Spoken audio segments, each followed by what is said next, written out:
Good morning, everyone. As we have already completed our chapter 3 of history, which is the Roman Empire.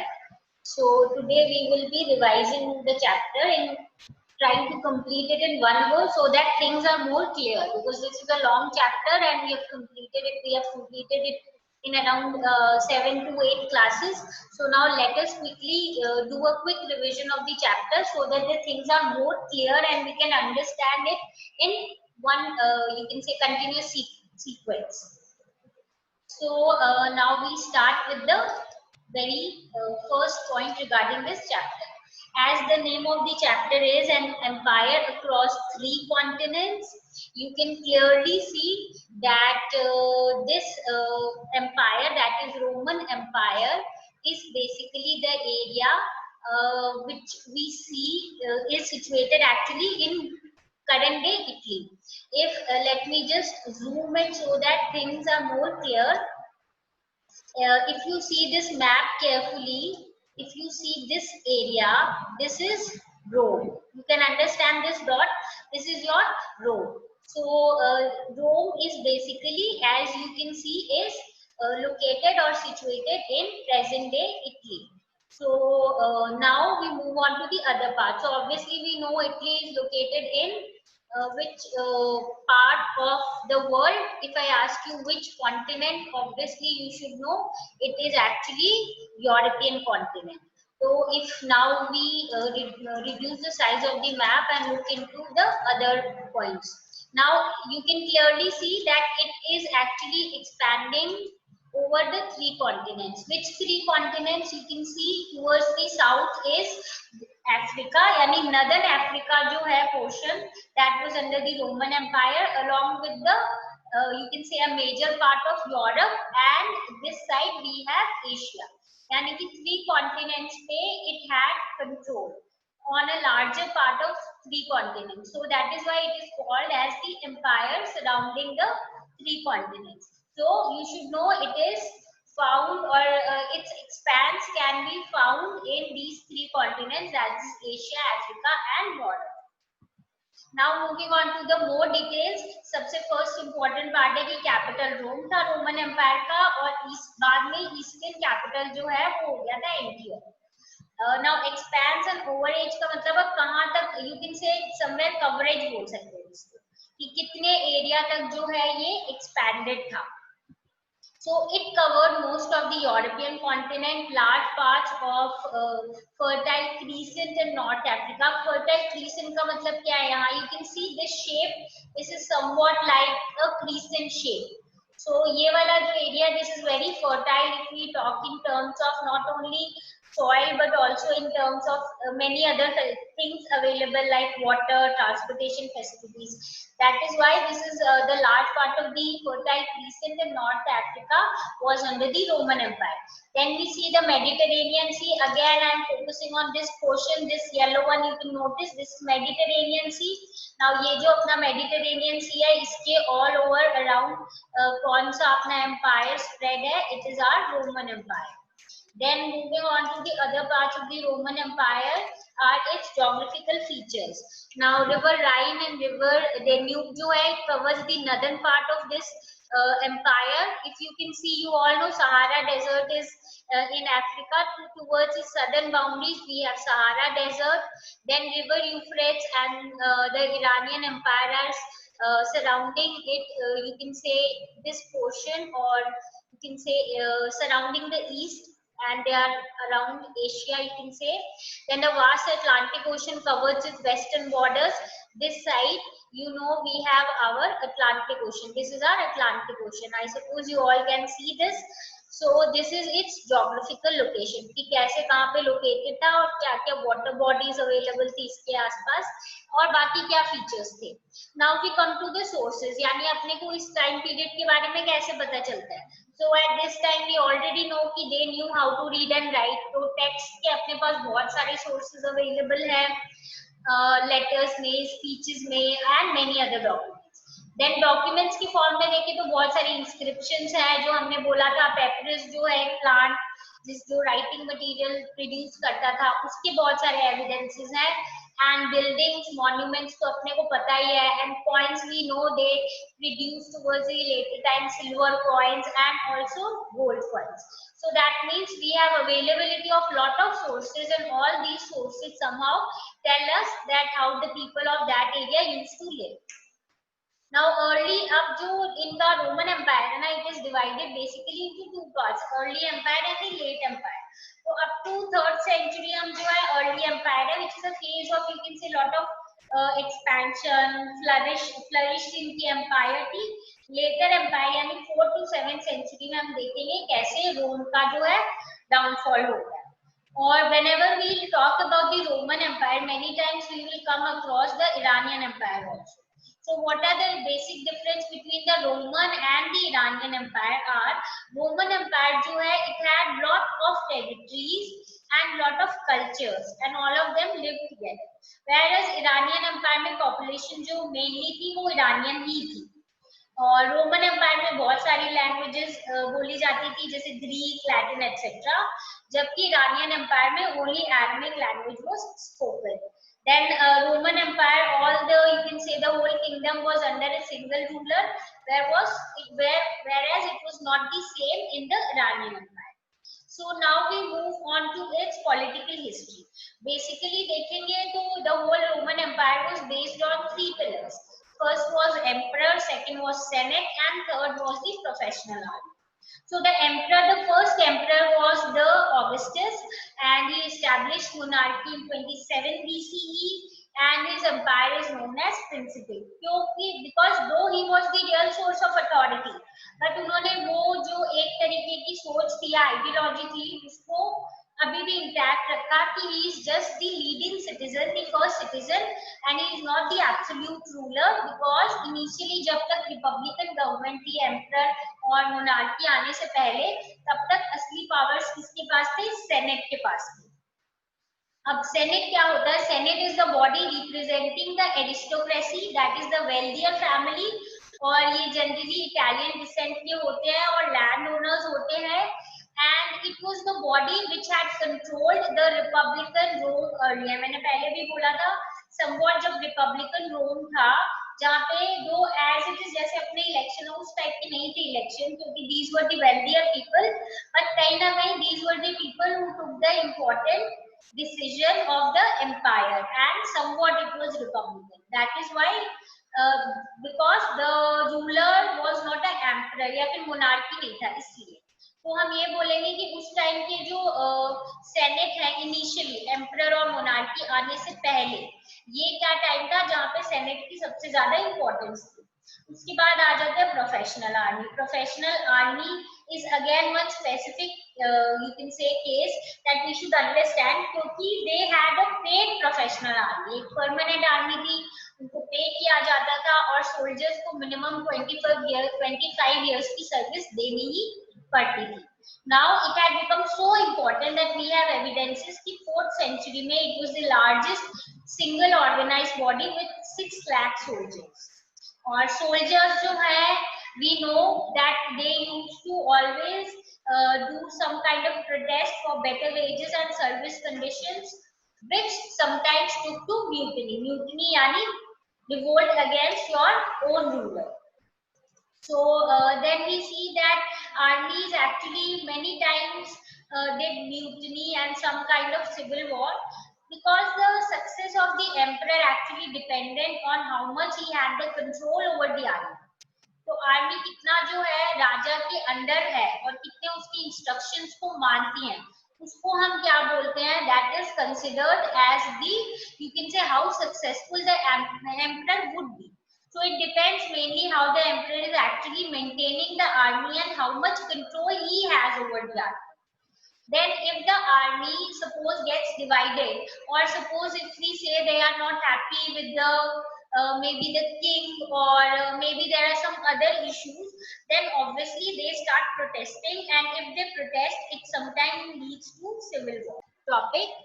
And as I said that army sometimes actually started mutiny, which resulted in civil war, and it happened because if the emperor did not had enough control over the army, or maybe if army was dissatisfied regarding their maybe wages or service condition, etc., they used to wage a civil war.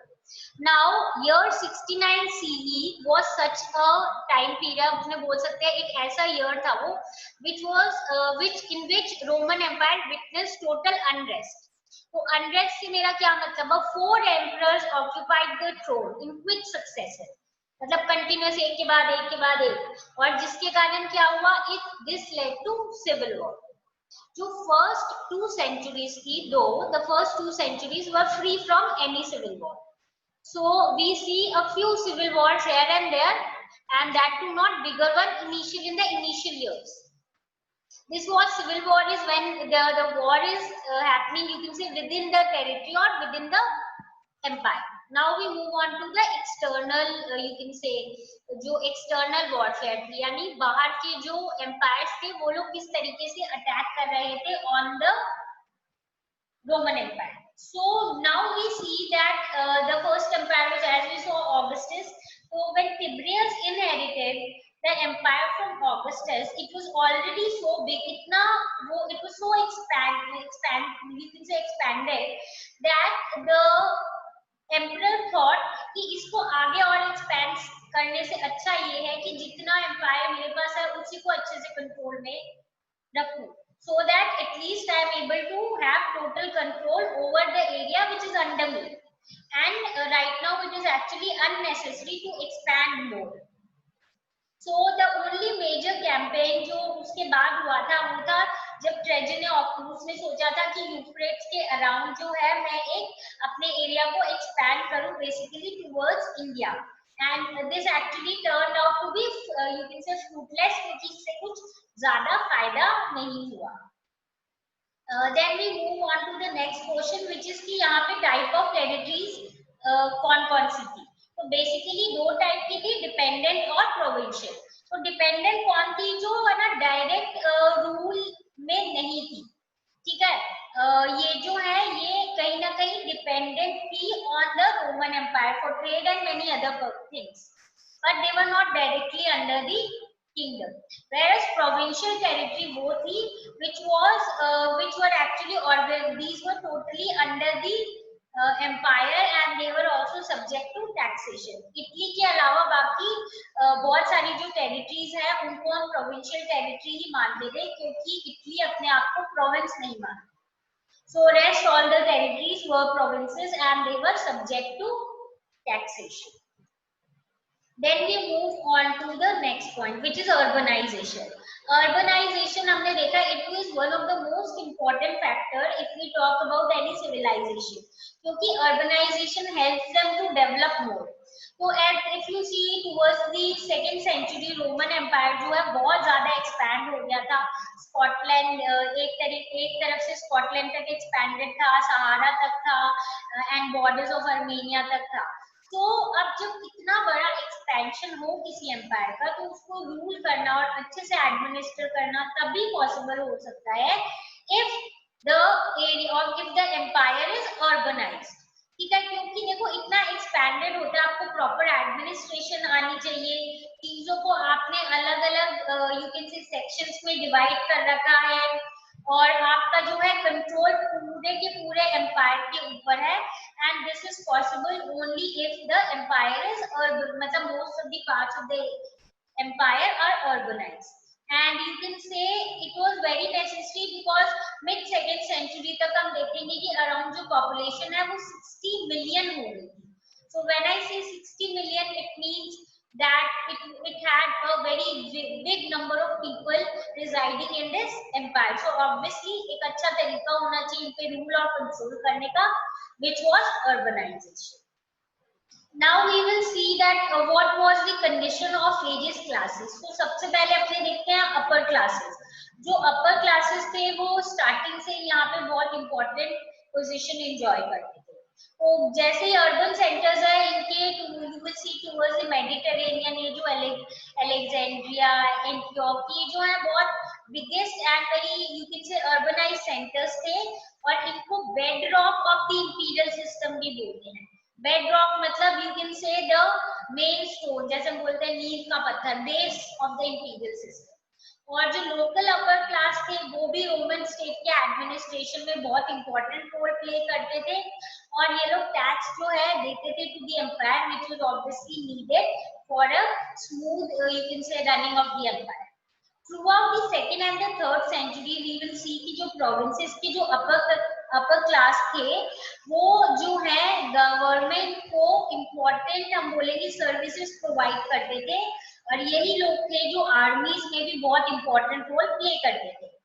Now we will सी एक नई class of administrators और military commanders आएंगे इस time and these were the very elite people यानी very rich people, high caste people kind of you can say section which were now becoming important from the point of view of administration and also from the point of view of as military commanders.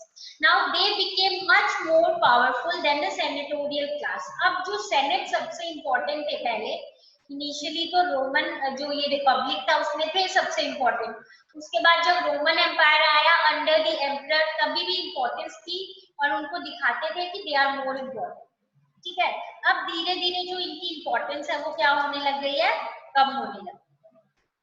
हम देखेंगे कि under the emperor गैलिनियस एक नया group emerge हुआ था which actually rose to power और ये धीरे धीरे सेनेटर्स को एक्सक्लूड कर रहा था किस चीज से, मिलिट्री ऑक्यूपेशन से, मतलब जो मिलिट्री कमांड है वहां से सेनेटर्स को धीरे धीरे निकाला जा रहा था और ये जो नया ग्रुप है इनको इम्पोर्टेंस दी जा रही है। और ये गैलिनियस ने क्यों किया था, बिकॉज ही वांटेड कि सेनेटर्स की इम्पोर्टेंस कम हो और स्पेशली आर्मी में वो सर्व करना कम करें ताकि उनका जो है कंट्रोल एम्पायर के ऊपर ना हो। Why, because it was necessary to remove these people and for them to occupy important place. Why, because ऐसे कहीं ना कहीं सेनेटर्स के मन में था कि हमारी इम्पोर्टेंस बढ़े, पहले हमारी इम्पोर्टेंस ज्यादा थी, तो इस चीज को थोड़ा सा to be on the safer side emperor ने अब दूसरे लोगों को इम्पोर्टेंस देना शुरू कर दिया था, स्पेसिफिकली अगर बोले आर्मी में, और दूसरे एलीट पीपल और न्यू ग्रुप को इम्पोर्टेंस दे।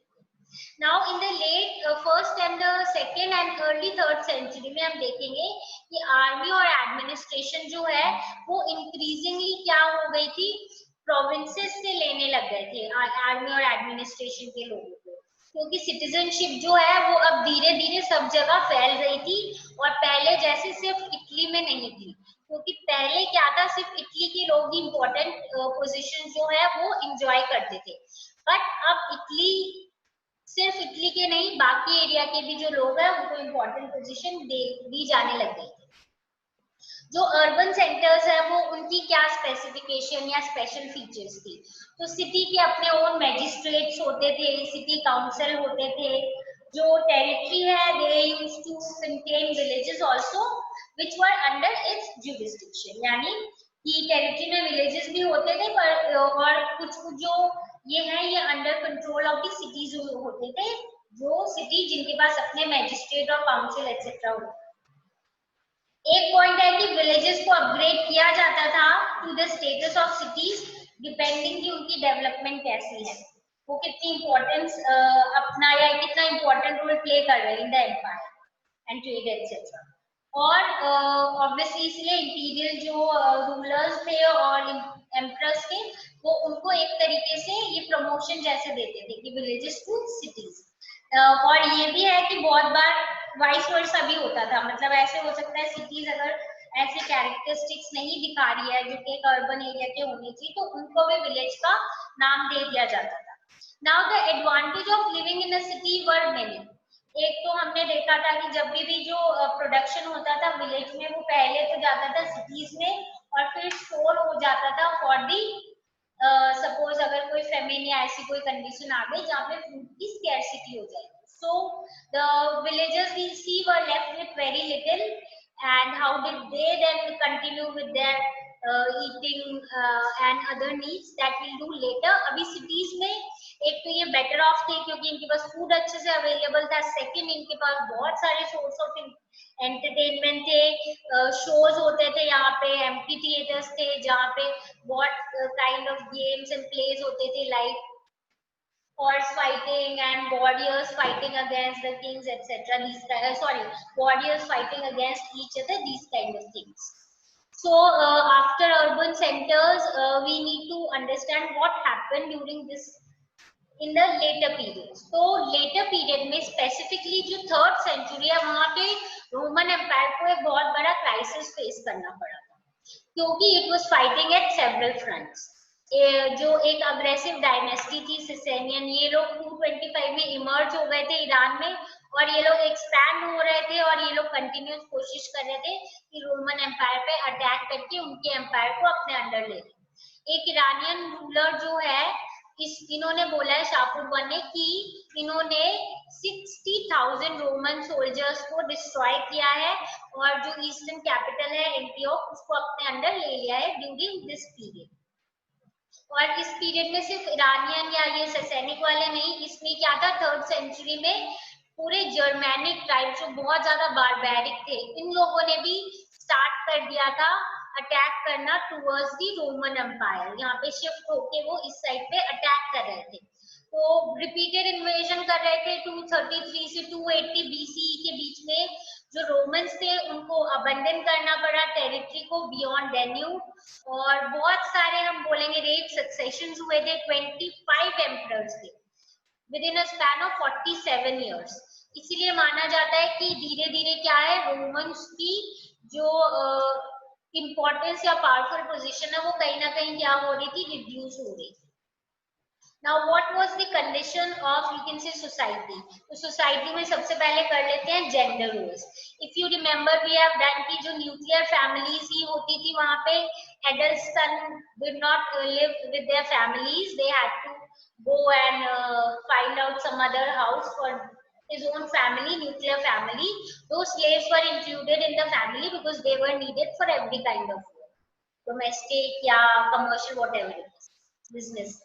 Now women जो है उनको समझा जाता था main care of their father's property, यानी अपने फादर की प्रॉपर्टी जो है वो मेनली किसको मिलती थी, बेटी को मिलती थी. Even after they got married, so they enjoyed the right of owning and managing father's property, and fathers had actually lot of control over their children. They could use any harsh punishment whatever they wish for their children, and nobody could say them anything. Gender roles में अगर हम देखें, males were married in the late 20s and the early 30s, whereas women were married in late teens or early 20s, यानी यहाँ पे age difference था. Women's dowry went to husband. अब now when we have said so many positive things initially कि भाई father की property उसकी है, and they could manage the property, but बहुत सारी negative points भी थे यहाँ regarding how women were treated. They were often subjected to domination by their husband, where they were beaten up by their husband. And we have one incident where the Augustine, who is the great Catholic bishop, said that his mother was beaten up by his father often, and this was not the single case. Many times it happened that the people living around them had to face the same consequences, that is specifically women were beaten up by their husbands. Though divorce was easy, and you just needed to have just give a notice from both the sides that why do you want to dissolve the marriage, and it was done. It was not a big problem. Now we talk in terms of literacy. यहाँ पे literacy कैसी थी? Casual literacy थी, मतलब थोड़ा बहुत पढ़ना लिखना जो एवरीडे के लिए जरूरी है. It was possible and you can say it was wide spread. और अपने पोम्पाई में तो वाइड स्प्रेड लिटरेसी के एग्जांपल्स है जहाँ पे एडवर्टाइजमेंट ग्राफिटी जो है वॉल्स में मिली है. इजिप्ट जो है वहां पे हम देखेंगे लिटरेसी जो है spread among soldiers, army officers. Now you can actually understand कि क्यों, क्योंकि कोई भी ऑफिशियल डॉक्यूमेंट्स आता है, फॉर्मल डॉक्यूमेंट, तो उनको कहीं ना कहीं क्या करना पड़ेगा, इसके लिए आना चाहिए पढ़ना लिखना. दैट इज सो ये जो फॉर्मल डॉक्यूमेंट्स है, कॉन्ट्रैक्ट वगैरह, ये प्रोफेशनल स्क्राइब्स लिखते थे, यानी जिन लोगों को इस काम के लिए अपॉइंट किया जाता था वही. So along with this, if we see the literacy जो है, languages जो spoken है There were many in the Roman Empire, जैसे Latin, Greek, Armenian, Coptic, Punic, Celtic, etc. Generally जो है ये सारी की सारी क्या थी, ओरल थी, और 5th सेंचुरी तक, लेट 5th सेंचुरी तक आर्मेनियन जो लैंग्वेज है इसको रिटन फॉर्म में भी यूज करने लग गए। Now we move on to economy. Their economy was also very developed. We already know infrastructure अच्छा था इनका, हार्बर्स थे, माइंस, ऑलिव ऑयल की फैक्ट्रीज थी। जो मेन चीज जिनमें ये लोग ट्रेड करते थे वो थी व्हीट वाइन, ऑलिव ऑयल, जो स्पेशली स्पेन से आती थी, और लिक्विड लाइक वाइन और ऑलिव ऑयल स्पेशल कंटेनर्स में ट्रांसपोर्ट किए जाते थे। और स्पेनिश ऑलिव ऑयल को जो है वो एक कंटेनर जिसको ड्रेसल 20 बोलते हैं, जो आर्कियोलॉजिस्ट था जिन्होंने ये डिस्कवर किया था उनके नाम पे ही रखा गया है इसका नाम। एंड ये जो है it somehow was such a good container that even stopped the leakage even of one drop of oil. Now you already know कि अभी भी पता होगा कि जो जैसे जो मेन ऑलिव ऑयल है वो स्पेन से ही आते हैं। You must have heard about the Figaro and the other that people use, वो अभी भी स्पेन से आते हैं because their quality was very good. So इसमें भी ऑल्सो नीड टू अंडरस्टैंड कि इतना ज्यादा एक्सपैंडेड था this trade, specially Italy, Sicily, Egypt और सदर्न स्पेन में, दैट वी कैन सी कि यहाँ के जो लोग थे वो बहुत वेल्दी हो गए थे। दैट क्लियरली शोज अस कि इनका ट्रेड जो है वो बहुत अच्छा था। एंड स्पेसिफिकली अगर स्पेन की बात करें तो बहुत ज्यादा ऑलिव ऑयल में एक्सपैंड हो गया था। दैट मीन्स उनकी क्वालिटी बहुत अच्छी थी और अफोर्डेबल प्राइस में होता होगा, क्वांटिटी भी अच्छी सप्लाई करते हुए। तो यानी क्वालिटी के साथ साथ अच्छे तरीके के प्रोडक्ट वो लोग देते होंगे in affordable price. That is why this trade expanded to larger areas. बाकी इनकी वाटर पावर टेक्नोलॉजी भी बहुत अच्छी थी। वाटर पावर मिलिंग इन्होंने स्टार्ट कर दी थी, हाइड्रोलिक माइनिंग टेक्निक स्टार्ट कर दी थी। And you can also say that ये जो है माइनिंग, जो हाइड्रोलिक माइनिंग से गोल्ड और सिल्वर जो है वो और से they use to extract. Now अगर इकोनॉमी की बात करें तो इस टाइम पे transhumance was also one thing that was witnessed. ये होते हैं हर्ड्समैन जिनका रेगुलर एनुअल मूवमेंट होता है, ईयरली ये मूवमेंट करते हैं एवरी ईयर, जहाँ पे क्या करते हैं कोल्डर वेदर में या विंटर सीजन में हिली एरिया से डाउन हिल्स की तरफ आ जाते हैं जहाँ पे ग्रासेस अवेलेबल होती है for their animals to graze. तो ये जनरली पेस्चर कराते थे शीप और अपने बाकी फ्लॉक्स का, और फिर जब वापस समर सीजन आता है तो they go up again towards the top of the upper areas of the hills and the mountain so that their animals can graze there. तो ये जो है ये it was also one important thing that was practice there, और वहां पे ये widespread था in the countryside of Numidia which is modern Algeria. So now the remaining part of the chapter we'll be revising tomorrow, and this is it for today, and we'll meet tomorrow.